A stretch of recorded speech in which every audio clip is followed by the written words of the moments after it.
Alright, what's going on there, guys? I'm going to show you the easy way to remove the filter with only having to remove one panel. I know that the manual says to do it by taking that whole plastic chunk off all the way down. I'm going to show you it is not necessary. So the first thing you're going to do is come over here, move your rubber mount. Bam! Look at that. There are 3 screws that come out of there. 1, 2, 3. That will drop this piece of plastic off here for you. Unfortunately, one of my tabs is broken because this had a lay down on that one side. As you can see, it chewed that up pretty good. So one of mine is broken, so I only have 2 holding this on, really. And then you would have a push tab back here that would be attached to this black panel. Right here, you'd remove that pull tab. That will allow that to drop off just like that.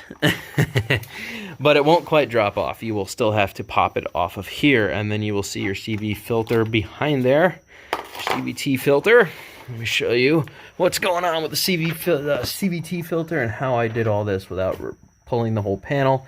It's really quite easy. The bottom piece maneuvers really easily. There's a bolt down here that will be holding this cover on, so this cover essentially will be up there just like that inside of there, and that piece will be over the top of this, and that's where these screws go. So you'll remove these 2 screws out of there, here and here.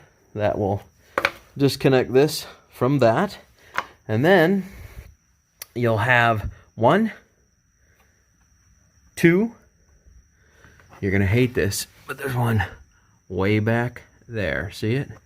This is actually in the way, and I'm going to show you how to bypass that without removing this whole panel to do that.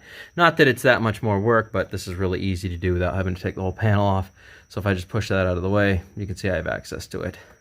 So that being said, an easy way to get at it using a little arm strength if you want to. It's an 8mm screwdriver head. You just kind of, and I'm a big dude, so this is easy for me. I just kind of force this out of the way, push it on there, and then I go ahead and just back this on out of there.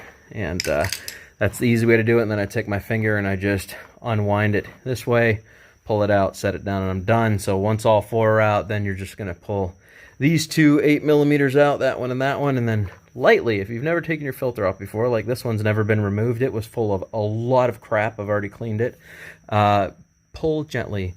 It's almost like it's slightly glued in here, so just pull gently because you do not want to rip or tear this. Okay, if you don't rip or tear it, then you can put it back in. As you can see, it looks beautiful after it's cleaned. This was full of dust, debris, junk, crap. This thing has 37,000 miles on it. I don't think this was ever serviced once. Everything that I've done to this so far has helped exponentially a lot.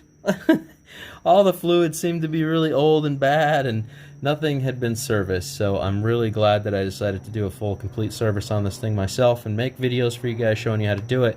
So once you get that off, blow it off, obviously, put it back in, and then reassemble going backwards. Fairly simple. So I put those 2 back on there. Next is going to be putting this piece back in there, and then 4 bolts. Make sure that you get these brackets back on top of, both of them go on top of here, so you can see there's a little space right there for it.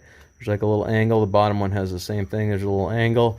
Make sure that those go on top. Then put your 4 screws back in.